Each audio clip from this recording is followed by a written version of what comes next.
And we're live. So today, I am joined by Dr. Christopher Verga, once again joining us in Backpacking America, and a special guest tonight, Nick Giordano. Is it Dr. Nick Giordano or is it Professor Nick Giordano? I don't. Nah, just professor. Just I'm not on the doctor level. well, I can't hey. compete on that level yet. Well, we got Professor Nick Giordano here. Thank you so much. Right now, we have the elite squad to discuss a very, very, very important topic, which is abortion, Roe v. Wade, and what's going to happen with this decision, whether it stays or whether it goes. Um, I'm more worried about whether it goes and how it's going to affect not only just life on Long Island, life in New York, but life around the country for people that want to seek abortions, people that help others get abortions, all that type of jazz. So, gentlemen, I know we all in this Zoom chat have different perspectives on politics and how we view the way the country's going. So that's why I've assembled us here today. I'd like to call us the A team. And, I'd like to ask the first question. What do you think will be the biggest change, if there will be a change at all, to life in Long Island if Roe goes away? You want to go first, Nick? Sure. I mean, I really don't see too much of a change here in New York State. I mean, the reality is that the overwhelming majority of voters in New York State do support abortion. You have the New York State Assembly and New York State Senate, overwhelmingly Democrat, at least right now. And the only thing I think it may impact is the governor's race, because now this is going to be a question that is posed to Governor Hochul and Congressman Lee Zeldin, who seems to be the front runner for the Republicans. But as far as abortion rules, I don't think they're changing in New York anytime soon. Even if Republicans do pick up the Senate, if they pick up the governorship, I still think abortion will remain in New York the way it is now. Now, other states, that's where it's going to change, particularly in the South and the Midwest. Okay, I see. So, I mean, I can understand the viewpoint that it may be that it may stay still, and for now, absolutely, because of the reality you said that the entire state is through Democrat. Chris, what do you think about that? Well, I agree with Nick. I don't think it's gonna. I don't think it's really gonna change much in New York. Even if we did go through a Republican majority, New York Republicans, generally speaking, are not the same on a lot of views as Midwest or the Bible Belt Republicans. I know quite a few Republicans in New York that are elected to the state assembly and the state senate, and they are pro-choice. Hmm. So New York's very it's very different with their politics.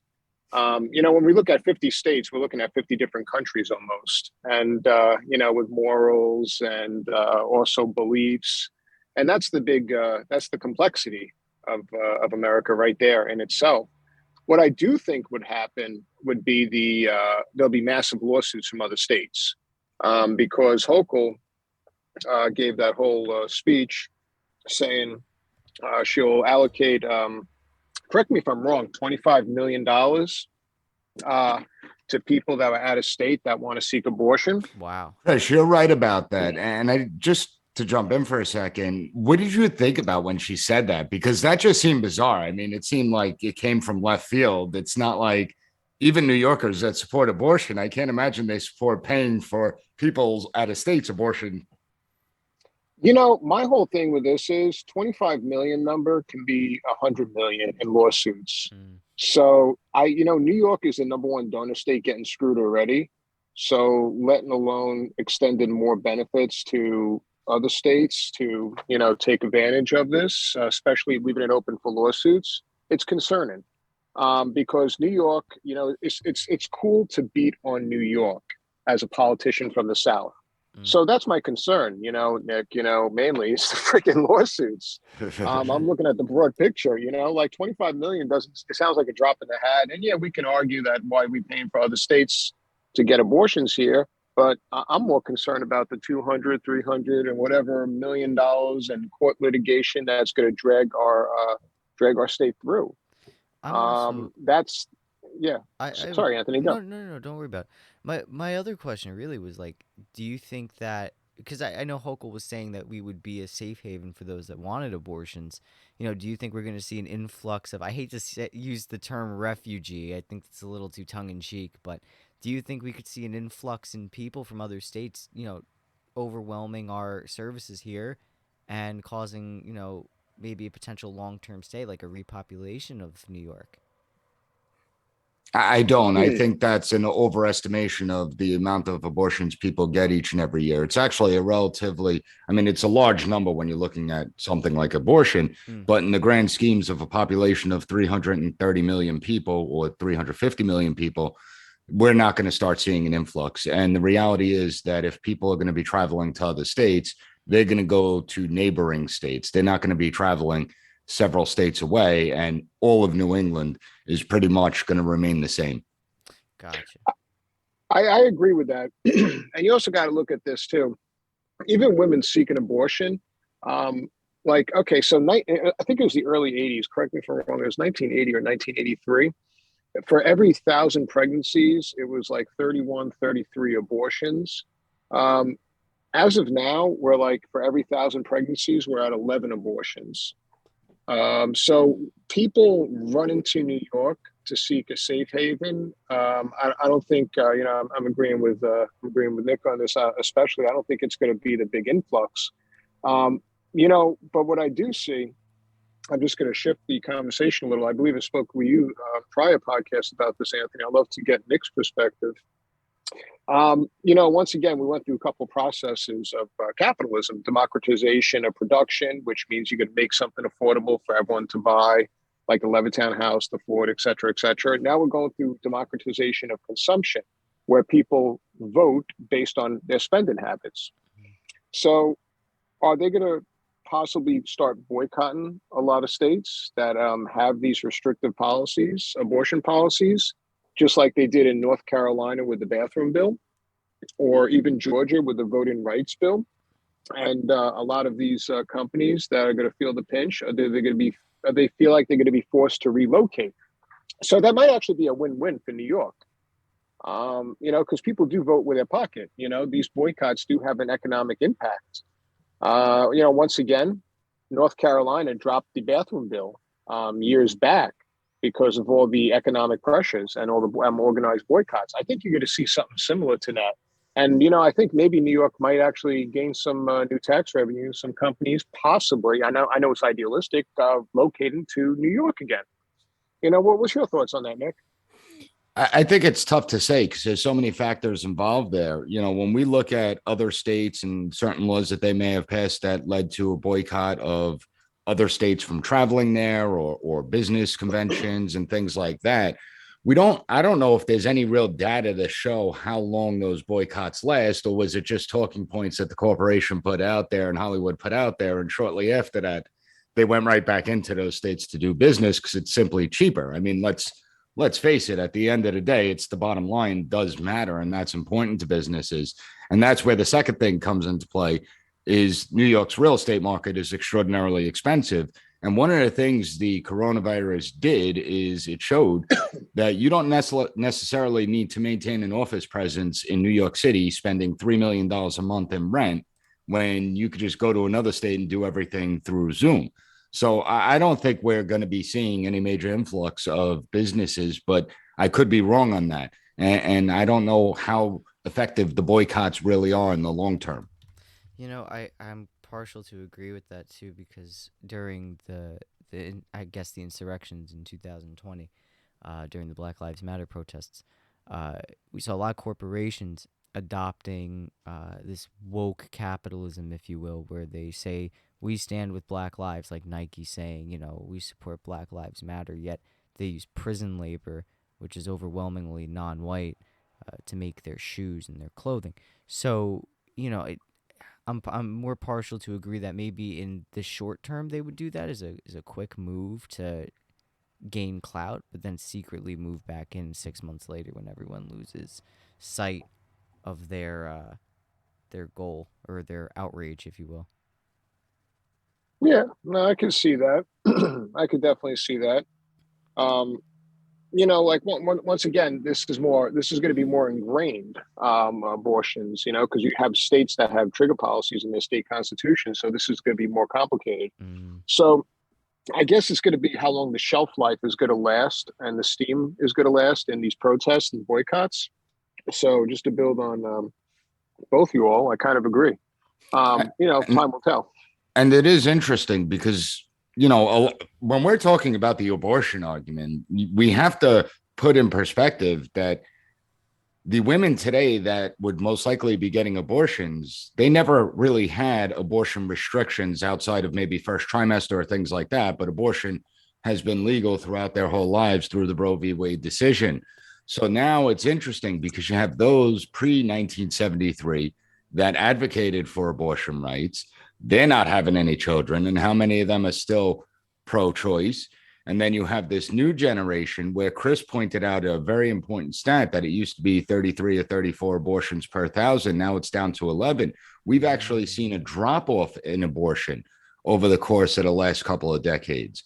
And so the new dynamic, I don't know how the new generation is. I think that they do support, the slight majority does support abortion being legal, but I think that there's a larger majority that does want to see some type of restriction. They don't want just, New York has some of the most extreme abortion laws, and I don't think that the population, the majority of people, are actually for, third term, late abortions, partial birth abortions, and things like that. Mm. Yeah, I go back and forth with late term abortion every now and then, especially now, um, because you can have a fully functioning child if born at 6 months. It's it's difficult, but not as difficult as it was, say, 20 years ago. Um, so it Yeah, is technology has changed. it That's for has sure. changed, yeah. But then, you know, it's very difficult. It could be a moralistic argument to the point where, I mean, we're not going to solve it in a podcast episode, but I guess I guess the point is, If like, we do, we should all be millionaires. I am going to the Caribbean if I become a millionaire from this, because I need sand. Um, but anyway, I see like a lot of, not to switch gears, but I do see a lot of misinformation surrounding this surprise, surprise, and the fact checking bots saying this is true and this is not true. But recently, when I was scrolling through the dreaded Bird app, um, I saw a lot of people talking about how in Tennessee, Louisiana, and Texas that IUDs, birth control like Plan B, was banned. But then, I'm seeing these fact checkers say it's not. And, I tried to do my due diligence and research, what is the truth here? Is it actually banned? Is it not? I've talked to people that live in those states. One person said it was. I went in on newspapers. Some said it was banned. Some said it wasn't banned. I don't even know what the truth is anymore. And I think that's really Well, dangerous. I do have a sister-in-law as a doctor in Tennessee, and Mm, birth control is not banned. good. And yeah, that's well, what they do have, like some businesses, how they have the medical insurance. Some businesses will opt out on certain, like what's it called? Uh, what's the big arts and crafts company that opted Marshalls? out on birth? Hobby Lobby. Hobby Lobby. Hobby Lobby. Yeah, companies like Hobby Lobby will opt out on medical coverage related to expenses through birth control. But no, it's not banned. It's not banned. You see, that's another thing. Chris, you there? Hello? Control becoming more. Yeah, hello. Oh, You you guys cut hear out me? for a second. Oh, I apologize. I apologize. No, I do think abortions dropped because of birth control becoming normalized. I think that's a big key here. That's a big difference from 1973 and now. Mm. It's normalized birth control. You know, So Yeah, and I don't see the birth control. That's not going away. I think that's largely accepted by Republicans, Democrats, independents, libertarians, progressives, conservatives. I think for the most part, the overwhelming majority will support the idea of maintaining birth control. So I don't see that as an issue. And I do believe, and Chris, maybe you correct me if I'm wrong, I do believe under the Affordable Care Act that it doesn't matter if you have any religious objections to it, you still have to provide the birth control under the Affordable Care Act. And the I Supreme Court believe, ruled that that was yeah, constitutional. I believe so. I believe so. Because it was Hobby Lobby that brought the case up. So yes, I Them and Little believe so. Sisters of the Poor. Mm, Little Sisters of the Poor. You know, it's interesting. It was actually some Catholic charity that actually helped co-write the Affordable Health Care Act too. So wow. that's yeah, that's something interesting. So I'm surprised it wasn't tailored and that part was watered down. But yeah, I believe you do have to cover it regardless. You know, So Chris, going back to your point um, about the percentages and how things have decreased, I'd be curious to see that if Roe is overturned, in fact, and we looked at the statistics from the 50 years onward, if abortion usage would increase because it wasn't legal anymore. I wonder if that would be the case. well, if it does get overturned and it does increase, I hope not, because that means there's a lot of back, you know, back, underground abortions, which is not really sanitary. That's a lot of deaths right there. So Yeah. I'm going to hope that does not happen. If it gets overturned and it increases, because that's a whole new level of that's a health crisis. But once again, I do think we're in a different spot when it comes to birth control Mm. from 1973 and now. And like Nick said, Republican, everyone across the board supports birth control. Well, most people at least. So I don't think that's the gap. And I really, really hope it doesn't increase if that's the case, because that means there'll be a lot of unsanitary operations, which can lead to a lot of horrible, horrible deaths, painful deaths, if that. Oh, absolutely. I mean, that's one of my biggest fears with this too is that, a lot of girls are going to be freaked out and they're going to get these underground abortions even, the kids are going to die from it. Women are going to get horrible infections. It's really it's a fearful moment for sure. Um but then there's also some interesting things that happen as a response, and we see things like there was a video where I saw pro-choice protesters going in through a church and disrupting the religious service there. And I feel like, if we're gonna, and I understand the statement, to combat organized religion, which is assumed to be against, I mean, it is against abortion.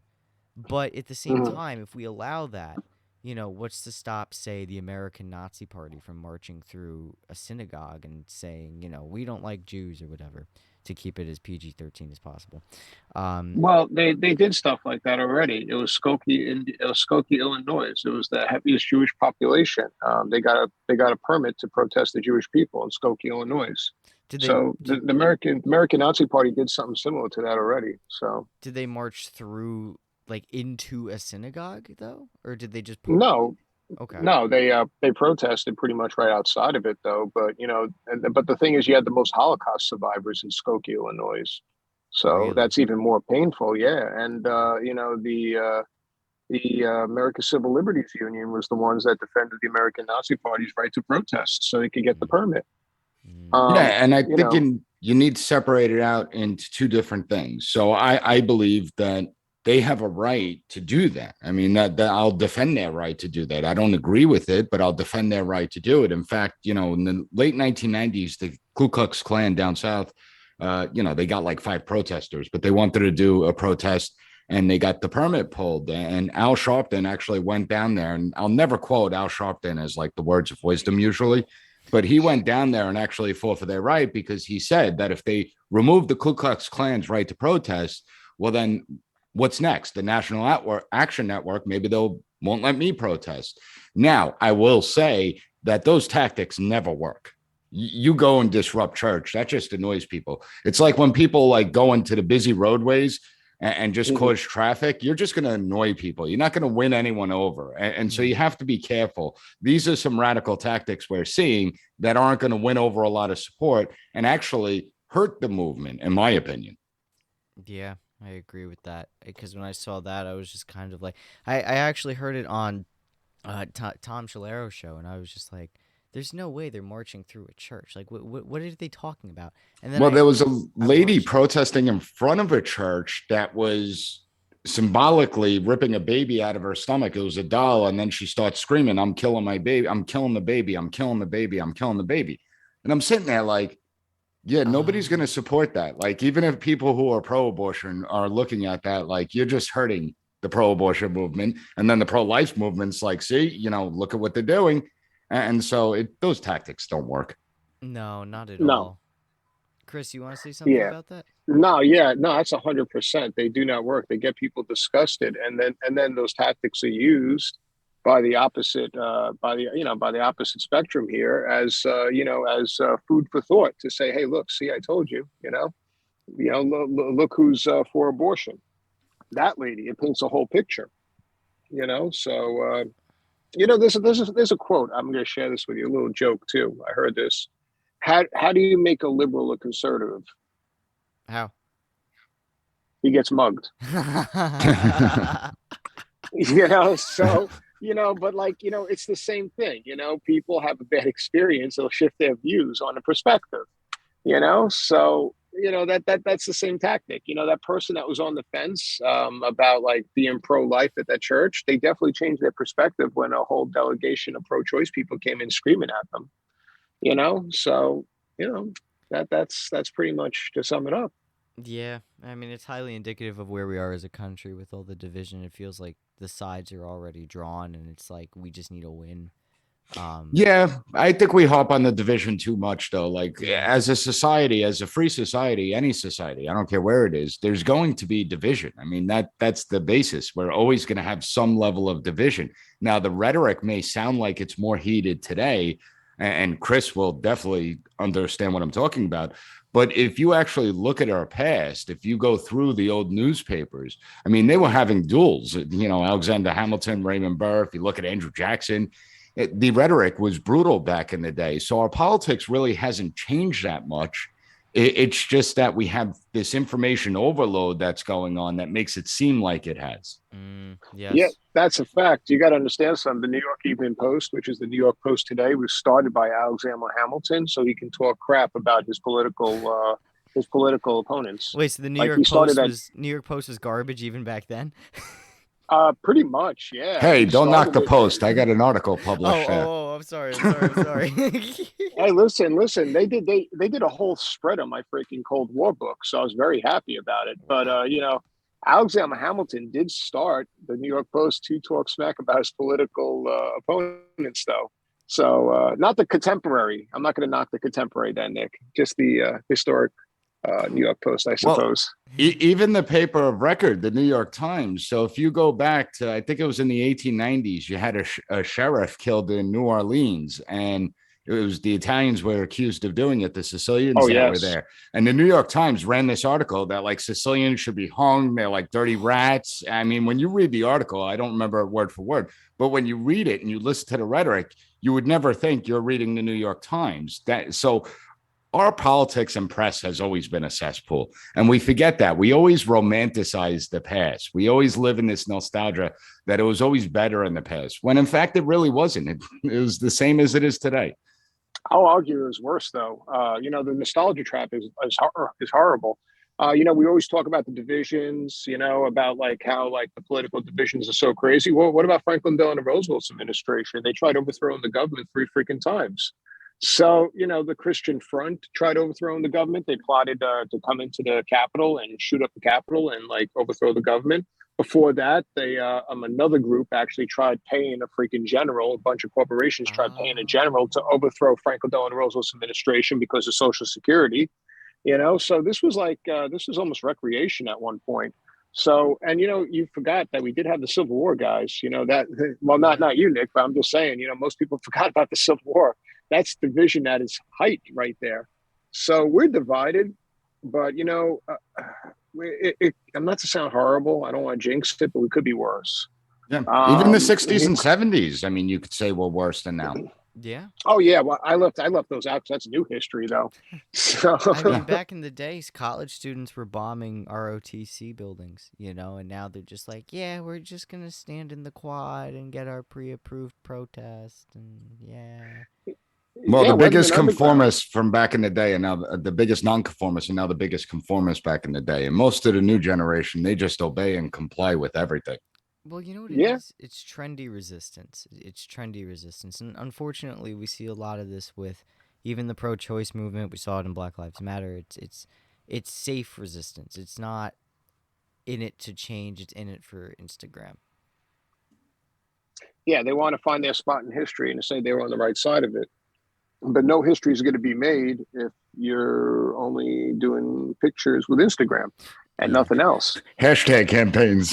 Yes, Hashtag hashtag campaigns. campaigns. Well, that's what irritates me about the this whole thing, because it's like, every time I go on Twitter, which I don't know why I do, but I kind of have to for work, I guess. And I see a lot of these takes like, oh my god, now they're coming for gay marriage, now they're coming for this, and it's not illegalizing abortion. It's leaving it up to the states. It really is. Do I agree with that? No, but because now it really, not that it really, it always mattered who you voted into your state and local legislature, but now it's gonna probably make getting someone elected. It's gonna add another onion layer to who do I want to vote for, and making it more complicated for me. Well, I'm Um, going to go back to what Chris said at the beginning. And I think it's actually really something that's really important what he said, where the states are laboratories. We have 50 states, they're laboratories. And this decision, whether you agree with it or not, it's in keeping with the idea of federalism, where you have states that can make certain policies and the federal government makes other policies. And it's going to be interesting to see how it plays out. But the idea that like interracial marriage is going away, or that's just loony talk. I mean, that's just, the Twitterverse going crazy. yeah, and that's another thing too of how much control it has over the popular media, over mainstream media's discourse is really gross. I mean, because it leads to, like I said, a lot of misinformation and a lot of excess fear. But I guess a good tragedy sells, right? Um, it is interesting though what you said, what Chris said. Yes, absolutely, the states are laboratories, and you even said they were like 50 different countries, which absolutely. I mean, I go to Florida or I go to Georgia, and I'm like, holy crap, you guys do this? Whoa, okay. It's like every time I leave New York, I'm like, wow, I really do live in a different country. Um, but at the end of the day, like I don't really know. I mean, part of me is like, we won the Civil War was over a state's rights to have slaves, and that in turn influenced states' rights. So to me, it's just kind of like, okay, is this a violation? Does this fly in the face of the Civil War, or is I this? just want to. I just want to back up before too. Yeah, Let's forget. Let's go even before the Civil War. Let's go when we were quote unquote 13 colonies. Not all of us were colonies. Some of us were countries. You have the independent country of Vermont. that's Good right. old Vermont. Vermont. Yeah, yeah. The Republic of Vermont. Sorry about that. My mistake. They went to war with New York. Over things. New York was trying to expand. New York's known as the Empire State for a reason. They were trying to annex Vermont into the colonies, and they went to war. That's how the Green Mountain Boys, Ethan Allen's Green Mountain Boys, were trained and ready for the American Revolution. So That's awesome. you got this patchwork of like states, which is really like almost countries. Texas was a freaking country, so was Oregon. And California. California, well, somewhat, Yeah, somewhat, or Oregon really, that was separate. No one knew how to annex Oregon. That was the other problem. Once it became a country, and no one knew if they wanted to annex Oregon. That was another argument in itself. But like we have like this spirit of like independence in all these 50 states, and we all have different visions essentially. So yeah, this is it's going to be, and then you got the 10th Amendment rights, which is what's not delegated in the Constitution is left up to the states, and pretty much mm, in not so many words, Alito did bring that up. Abortions pretty much is not detailed in the Constitution, so it should be left up to states. But I will get this. I will say this. He cites the 14th Amendment a lot. And correct me if I'm wrong, the 14th Amendment states persons born in the United States equal protection under the law. Persons born. So that shoots a little bit of a hole in there. And personally, when we talk about abortion, personally, I'm up in the air about it. Because of the eugenics movement and the ties to that. Mm. And my wife's black, my kids are biracial. The eugenics movement advocated for restricted births of kids that look like my kids. So I always been kind of hesitant, on that. So just trying to mix the pot a little, guys. Well, it's an important point that you're making. I mean, the reality is that you had Margaret Sanger, who did believe in eugenics, and that's why you do find a lot of Planned Parenthood facilities in the Black communities, Yeah. especially the poor urban centers.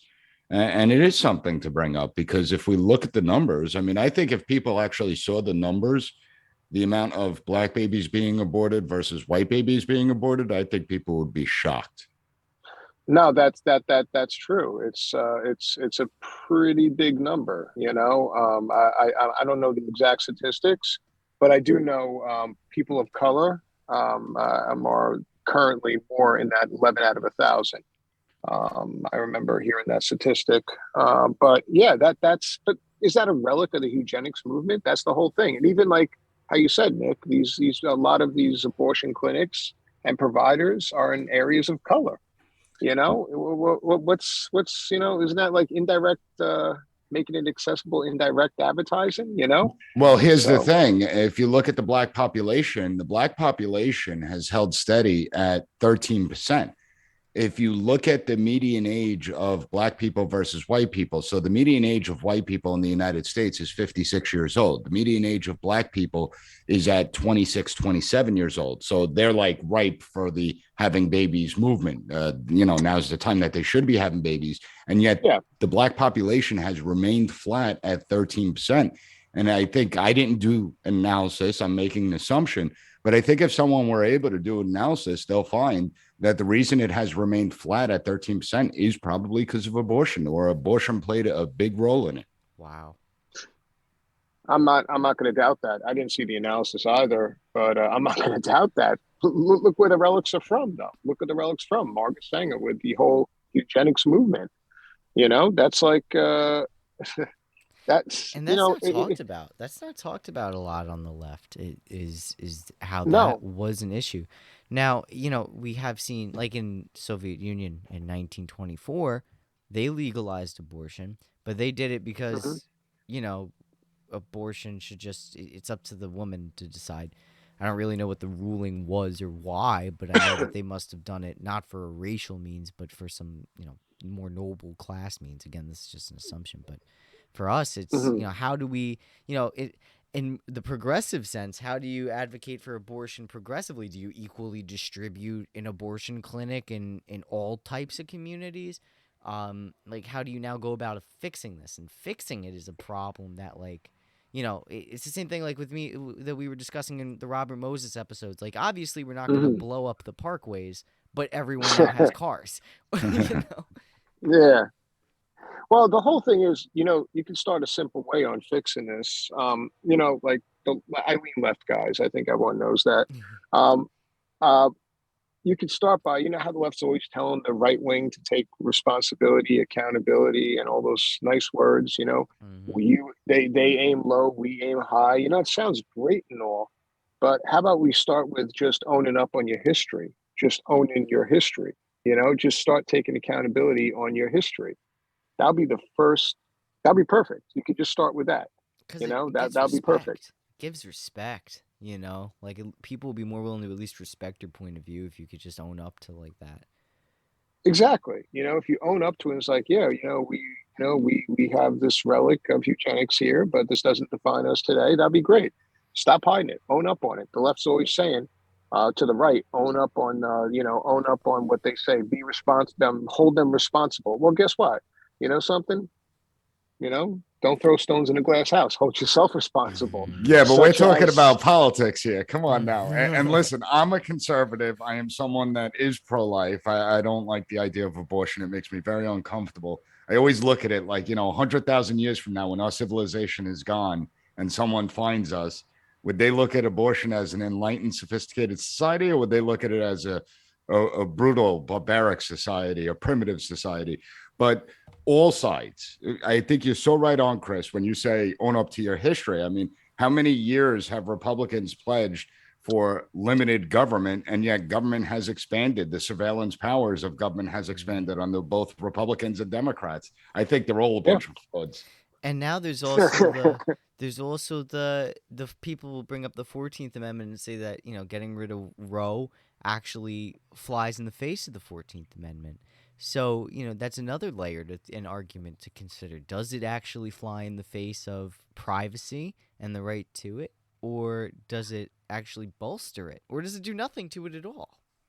Well, the 14th Amendment's equal protection under the law, privacy and applied, rights not delegated, essentially, like rights left kind of left out, applied rights. That's Ninth Amendment. Yeah. So yeah, you got two separate amendments here. Personally, I don't like any legal argument when it comes to abortion, and when it comes to abortion, when you're trying to get rid of it using the 14th Amendment. You want to argue the Ninth Amendment, okay, that's fine, but don't keep the 14th Amendment off the table. Mm. Because when you undo something with the 14th Amendment, what legal precedents can you have for another case that we're not thinking about? It's unintended consequences. So that's my whole thing. Do I think it's going to be extreme, like we said, getting rid of interracial marriages? No, but interracial marriages was 14th Amendment. Some things are almost sacred. Mm. Some decisions, even some decisions are sacred in this country. So, you know, and like Richard and Mildred Lovin, that was a sacred decision ruled by the 14th Amendment. So putting it at that status, that kind of is it bothers me a little bit. And I'm not saying that it is or it isn't. I just heard that like those are arguments that I've heard in defense or against it.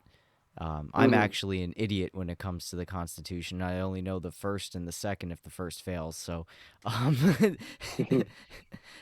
kind of You know two more than most people. Yeah, that's a fact. I That's was the like, Yeah, sad part. yeah, it's yeah. pretty pathetic. I need to read my pocket Constitution. Um, you know, but I hear what you're saying. Yeah, I mean, there's a lot of arguments that people make that have unintended consequences nationally, and that's the dangerous part, is that people forget that we don't live in their ideal version of what America is. In reality, it's what can be done for one will be done for all, and that's what people don't understand, the totality of it either. You know, Yeah, the, no, that's the true. United States is a remarkable place. We talk about all 50 states being independent to a certain degree, that they're the petri dishes, the laboratories of experiment.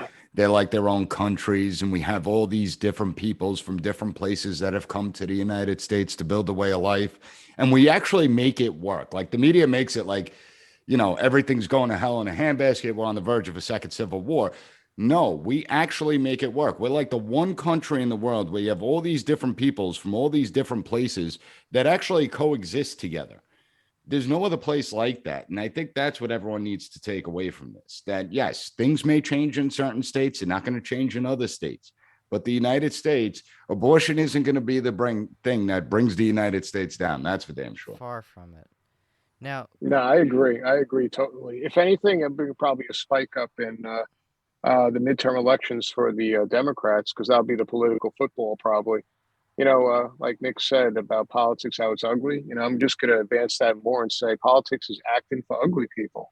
So, you know, no, damn. seriously, look at the politicians. A lot of politicians are former actors, or and Or they have a big they, forehead like Lee Zeldin. or big forehead like Lee Zeldin, or better yet, or they're retired actors that became washed up. Sorry, But you Arnold notice that there's Schwarzenegger. not a lot of bald people. You notice that, Oh right? man, See, oh me, man. me, me, and Chris are follically challenged, and so there's not a lot of bald people in politics. There's some, but I think that most of the politicians, they have what I call hair privilege, and I'm sick of that. Yeah.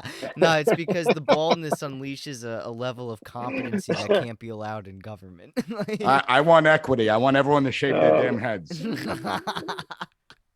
that's a fact. That's a Yo, fact. That's a fact. that That's should a be the fact. political issue that we're debating right now. Now, I got another question for you guys though. Hair equity. So, politically, like in New York, in our local elections, like how big of a deal do you guys think abortion is going to be on the next ticket if Roe is overturned? I look at it, because we gas have so many prices and food prices Republicans. are everything. Yeah, that is true. They are. I mean, I'm going to go with Nick on that. I'm going to go with, yeah, I'm going to go with, yeah. no, Sorry Peop- about that. no, finish your thought. Finish your thought. Finish your thought. Nah, I'm sorry. I was just going to go with Nick on that because like it's probably going to be food prices and gas prices because once again we have so many Republicans that are pro-choice, and New York Republicans are different. This is not another state. You will have a Republican that will be pro-choice, but he'll have other issues that are conservative. Right. Yeah. So I And don't think, people are yeah, I don't angry think it'll right be a now. running point. People are angry. I mean, I've never seen so many posts on the same topic as I do with gas prices. I'm seeing it all over. I'm seeing it from Democrats, Republicans, liberals, conservatives, everyone. They're upset about gas prices. They're upset about the food prices. They're upset that there's now a formula shortage for babies. I mean, people are really angry in a state like New York, where it's already so expensive to live. It does become a stranglehold. People are struggling. And I think that's going to be the main driver in this election cycle. That's why it's so shocking that we're not seeing the Biden administration, reverse course on anything. They're pretty much like full steam ahead, economy is great. And that's what's so bizarre because someone behind the scenes has to be telling them this is a calamity if you don't start to at least show empathy to what people are facing right now and the tough decisions they're making. Yeah, I mean, I'm not even gonna lie. I think gas is 470 now. I'm partial to nationalizing gas, but gas and food, that's how people vote. And if you look at even, I hate the Nazi Germany comparisons, but I'm gonna go on the economics route of this. So bear with me. Weimar Germany was a very progressive country. They had some Hmm. really great reforms put in place, but their economy was garbage, and the only people that offered a solution were the Nazis. So uh, we're in a position where it's like we need someone to have a solution and someone to have it quick before someone that's insane has a solution and gets it quicker is really like my type of deal. And I'm very disappointed but not shocked that the Democratic Party is failing in its duty to make life affordable for people, especially in New York. I mean, I was apartment hunting today, and I think the cheapest apartment I found was like 15.90 or something a month, or maybe it was 12.95 or something like that. If you work at a wage job, you can't afford that. It's very difficult to afford anything, even if you have like if you get into an apprenticeship or you get into you're a year or two into a union job, depending on the position. It's going to be kind of difficult. Well, the Democrats' biggest problem, especially in a place like New York, is that they can't blame it on Republicans. They have the No. totality of government. They don't need a single Republican vote to get anything done. So it's not like they could say, well, we couldn't get these things done because of Republicans. They don't have that excuse. And that's going to be their biggest hurdle to overcome. And this is why divided government always works out better than unified government, because in a divided government, it forces the compromise, it forces the moderation of positions. Like I said, I'm a conservative. Do I think we should just jam through all conservative ideas? No, because I know how the system works. And that's why divided government to me is so important. And I think that a lot of New Yorkers in the country, I think, are going to move in that direction, that we need a divided government. Yeah, I could see it happening. I mean, I don't think there's going to be a red wave. I honestly don't even think Zeldin's going to win.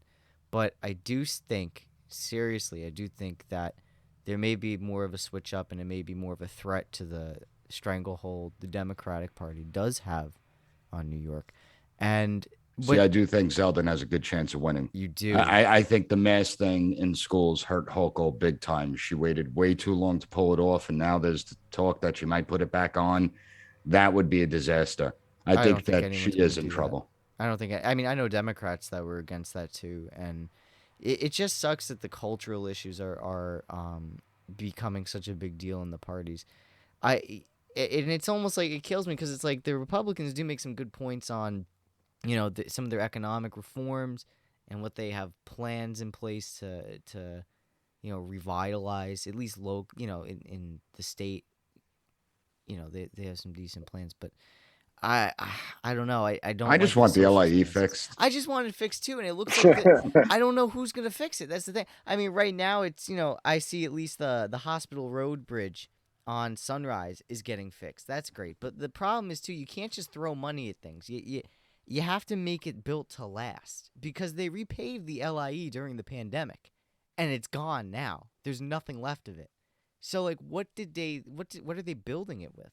You could rebuild the road, but if it goes away in 2 years, why did you just waste millions of dollars? There has to be someone that says, okay, we need better material. We need to figure out a way to, if it's going to take longer, okay, we need to figure out a way to direct traffic in a way that's not going to overwhelm the island's economy through shipping delays. That's what we need to be talking about if we're going to fix these roads. But everyone wants the quick, easy solution and no major inconvenience. And it's like, we can't move forward in society without a major inconvenience every now and then. I don't know what to tell you. Mm. It just sucks that the party that might actually have solutions to this is going to take away, or at least might be more inclined to roll back certain social protections that I hold dear, but then expand on gun rights, hopefully. Because if the Republicans do win, the only thing I'm hoping for is the repeal of the SAFE Act, and that's literally the only thing that I would actually be like, okay, that's pretty base. Thank you. Everything else, it's kind of like it's up in the air because I also don't trust what they say. You know what I'm saying? Because it's like you can only get so Well, much. don't ever trust what any politician says, Republican or Democrat. I mean, Yeah, that's for I don't know if I want, I don't know if I want the Dems to win or the like. I always just vote third party. Like if I'm voting in New York, I always just vote green because it's like you can never go wrong with Howie Hawkins. He's Howie Hawkins. He's gonna do his thing. And I don't know. It's a well. difficult decision. I mean, listen, like I said, everyone knows where I stand. I don't hide my political opinion, but I think Democrats had full control since 2018. We see what's happened, and I don't think there is a single person out there would say New York is better off, that we're in a better place. It's simply more expensive than ever before, and now it's just crushing. It's not like the schools are getting any better. There's so many problems. You can't drive down a road without hitting a crater. So I think that the Democrats have failed to govern. You see the crime rates astounding in major city areas. And I think that they failed in New York. Chris, what do you think? Well, the crime rate that's something that is concerning right there. But when it talks about affordability in the schools, that's a little bit of Long Island's fault. Oh, And I without know a this doubt. is not, yeah, My because you have school 100. districts, they won $212 million for one school district. That's insane to me.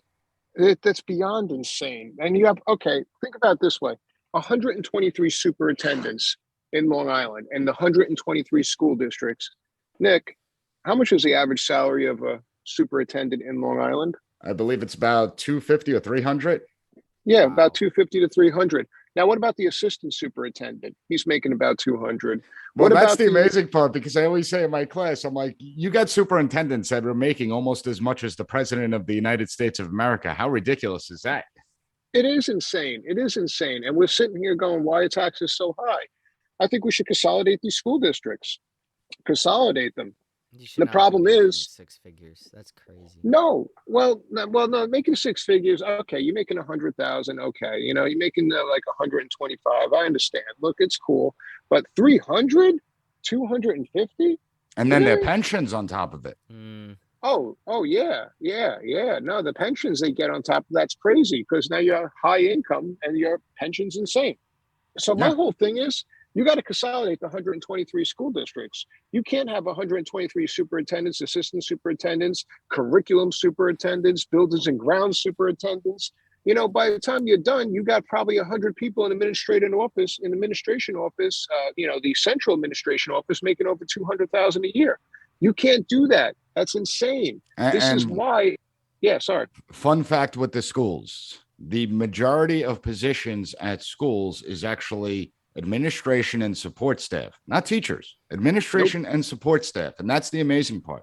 It's not going directly to education. I think, Chris, you are 100% right on that. People need to remember what civil service and public service is supposed to be about. I think we've forgotten that in these senior level executive positions. They did. And here's the other thing too. This is another component too. And so I'm breaking this down. I'm unpacking this. Administration is insane. They get, some, you said the president. I'm going to go with vice president. I'm going to shoot low here, Nick. The vice president makes 200,000, president makes 400. So they're pretty close to the president. Some districts probably make more than the president. I'm not doubting that. These like the Roslyn School District, they made a whole movie about that superintendent. But going back to this stuff with Hugh Jackman, it was a great movie on HBO. But going back to this, the other problem is when you look at a home. I live in Bayshore.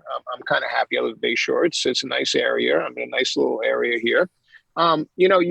It's like 40% of all taxes generated in Bayshore come from commercial tax base, and it goes to the school. 60% is on the homeowner. So a lot of the tax base is on the homeowner. The majority of the tax base is on the homeowner and no commercial. We went from Long Island that had Grumman's subsidizing lots and lots of taxes for these schools to grow and have this crazy spending spree on superintendents. And when all these aviation plants left, that freaking brunt fell on the homeowner.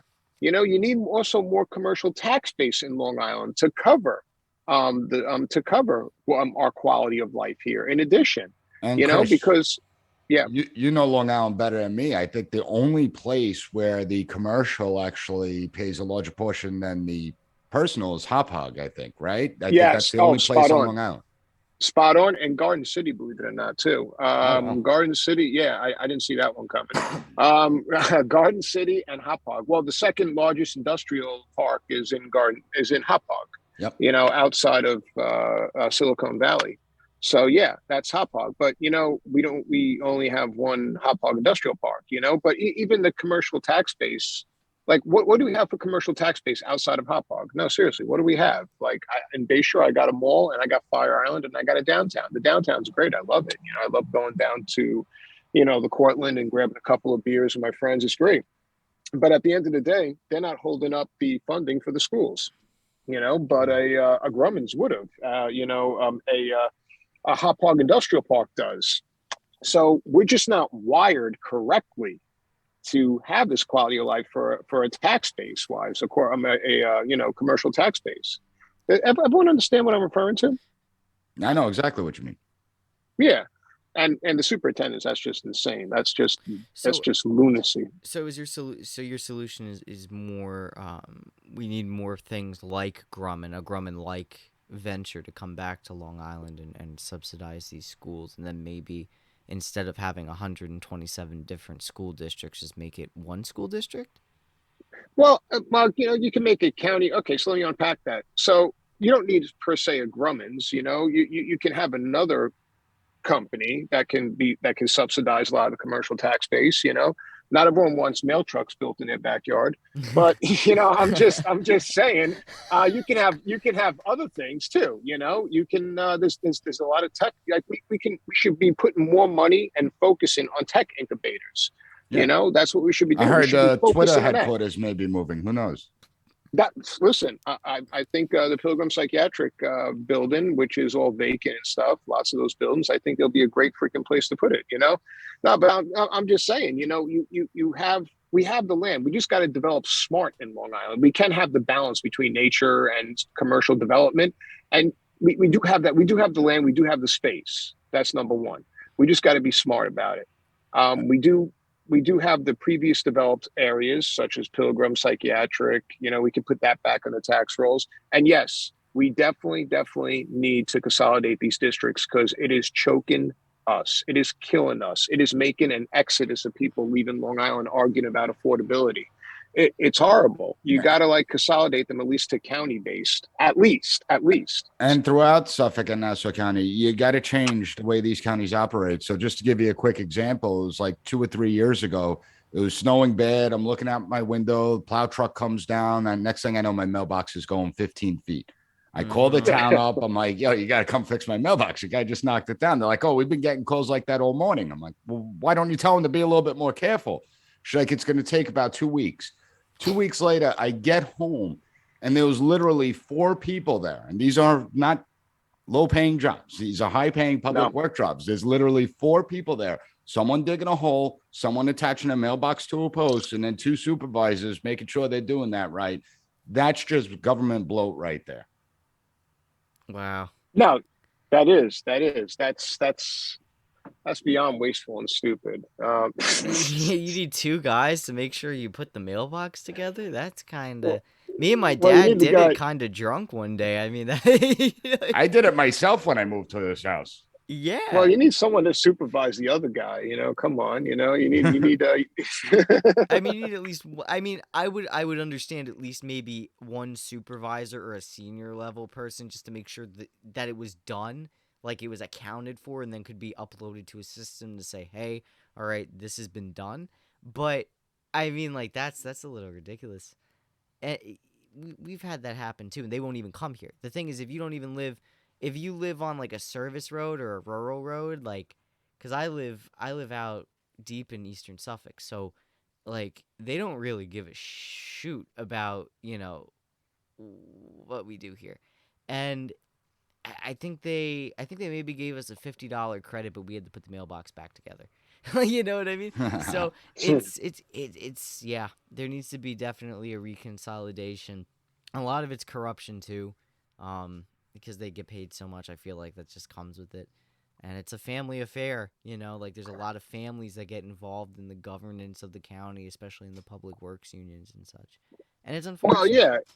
It's what they used to call Brookhaven, Crookhaven. They give out these Crookhaven. jobs. Yeah, they give out these jobs as as rewards. Essentially, it's like Tammany Hall, and that does bleed the system. That does hurt. And it hurts people like me and Nick when we're paying, and your family, Anthony, when they're paying their taxes. Well, Yeah. let's be honest. I mean, New York is one of the most corrupt states. I mean, if you look at it, you have the former Speaker of the Assembly in jail. You had the former Hmm. Senate Majority Leader jail. Cuomo had to resign in disgrace. Spitzer had to resign in disgrace. Mangano over in Nassau County, Yeah. His he's another wife, one. His wife, so you could just go through the litany Benjamin. of all these people that corrupt officials that exist and see that New York has a problem and it's not getting solved. No, I agree. I always like to say at least we're not Illinois, where the governor's going to jail. I think it was like 3 governors consecutively, but you know, Holy but cow. Blagojevich. Oh God. yeah, yeah. But I can't make fun of Illinois anymore, unfortunately. So No, definitely not. yeah, it Oh, sucks. that's pathetic. That's really bad. Like, I mean, Yeah. what do we do to change? Because the thing is like I honestly feel we need a third party to, because I really want economic reform. I'm very very pro. I'm for drilling. I'm for continuing gas production, but under like a national or state owned company, kicking all the private companies out, and then slowly transitioning to green energy, so But the that way it thing won't Well, shock is, people. think about all those corrupt officials I just mentioned that would be in charge of that nationalized, gas thing. So that's the problem when you take it from the hands of the private and put it in the public. And you see this throughout the world where, Venezuela, look at how their energy production dropped dramatically after the state took it over. You look at Libya and the civil war, and then the government took control of it, and look at how their production dropped. Unfortunately, government is an incompetent entity. It'll always be an incompetent entity. I like the idea of a third party. It's just the problem with the third parties is that either they're one or two or a couple of issues, or there's nothing that links them together. Like the independent party ultimately dies out because independents are nothing more than just they either lean Republican or they lean Democrat. There's nothing that links all independents together. And that's the complexity of it. Mm. I think people need to just learn their history and understand American government and politics and actually get involved and just go out and vote. If you look at the voter turnout, it's pathetic. And I think, too many people put up with this nonsense and nobody's really held accountable. And that's why we see what we see. But then, if we do hold people accountable, if we do hold people accountable, wouldn't government actually end up working in the long term? If we held them accountable, yes, but we don't. But that's what I'm saying. Like, if we actually had like a third party elected, and through that accountability, because to me, both parties are irreparably damaged beyond saving. If we had a third party and we continued this trend of holding them accountable, I think a gas nationalization could work. Well, let's hypothetically imagine that, and it's not going to be perfect, No. because you can't have one party rule, period. Because that's how corruption's bred. We just discussed, corruption in New York, and a lot of that is one party led townships or one party led governmental state positions, like the House, whatever. But going back to this, let's just say everything is perfect, right? We do get that magical, uncorrupted government official running that. Let's just do a hypothetical here. And if we're drilling for oil and natural gas, you're assuming that's going to bring down the price. It's not, because you can't compete with Saudi Arabia drilling through sand. Sand is a lot cheaper. Drilling through sand is a lot cheaper than drilling through shale rock, drilling through bedrock, drilling through any type of sediment that we have. Mm. That's the problem, And even like in Russia, who's like, because we're the number one oil producer right now. Saudi Arabia is like two or three. Russia is up there as well. They're like two or three. I get those two mixed up. I don't know who holds the two spot or the three spot, but at the end of the day, Saudi Arabia's oil is so cheap to produce and so clean, we can't compete with it. We have a lot of oil here. That's a fact. But drilling through rock is a lot more expensive than drilling through sand. And the refining process, that's another problem. We send our oil out to be refined. Saudi Arabia refines it in-house. Mm. So even if we were non-corrupted, we had both voices of dissent in there, and everything was a fine oiled machine, it still will not work economically speaking, because we can't compete economically with Saudi Arabia. I see what you're saying, because other people would want to buy from them. So, but if we, what's your opinion on gas nationalization now? Do you think that that would be an effective way to maybe just cut out international competition and keep us all fueled, or is it still going to be would that be a disaster? I'll be honest with you, I don't know. I don't know how much natural gas reserves we have. I hear assumptions all the time. I don't think we know. So that's why I'm just going to weigh out of natural gas, nationalization on that, because I don't know. I don't know what our reserves are for gas. I know what our reserves are for oil, so I can speak for that. Mm. But I hear a lot of stuff. I hear we got a lot of reserves, but I don't know the exact, in comparison to other countries where we stand on that. So that's why I'm just going to weigh out of that one. Gotcha. Nick, what do you think about that? Well, I just think anytime you're talking about nationalizing an industry, I think it becomes very controversial because, again, we've seen the results of government, and so do we want those results replicated somewhere else? And when it comes to natural gas and oil, you could try and nationalize it all you want. It's not going to lower the price at all because the price is set by the global marketplace. So the only thing that the government can then do is actually subsidize the price. So if you go to Venezuela, if you go to Iran or Saudi Arabia or Kuwait, you'll see much cheaper oil, but it's not cheaper. It's that those governments are actually subsidizing the cost of gas. It's like what we do to Amtrak. So Amtrak, we subsidize 50% of every ticket that's sold. The taxpayer is subsidizing 50% because otherwise Amtrak would be out of business. Nobody would take Amtrak. So it'd be the same concept where if we can nationalize it, that's fine. Whether productivity rises, increases, or drops, it's going to be the global market that actually sets the price. So it's Nice. not going to impact us one way or the other. I think, in my personal opinion, is we should have been talking about flooding the market 6 months ago because that's what it's all about, speculation. They're looking at how much oil is going to be on the market, not today, how much oil is going to be there a week from now, a month from now, 6 months from now, a year from now. And we should have been talking about flooding the market, for 6 months ago.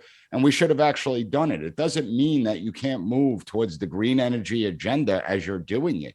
The idea that, let's just fast forward to this green energy agenda when we're not ready. I mean, I make a good living. I can't buy an electric vehicle. I can't afford an electric vehicle because I'm here in the cesspool of New York. That's too damn expensive. Mm-hmm. And the idea that, It's just that simple that you could just switch over technologies is wrong, because what a lot of people don't think about is the unintended consequences. So let's just say you have an area where they do have oil drilling and there's hundreds of oil drilling workers at that area. Well, how many businesses in that community do those oil workers actually support and sustain? The restaurants, the dry cleaners, the gas stations, the convenience stores. And what happens when they go out? And then what happens when the parts department goes out of business? Same thing holds true. If you switch to electric vehicles, the combustible engine has like 4,000 different moving parts on it.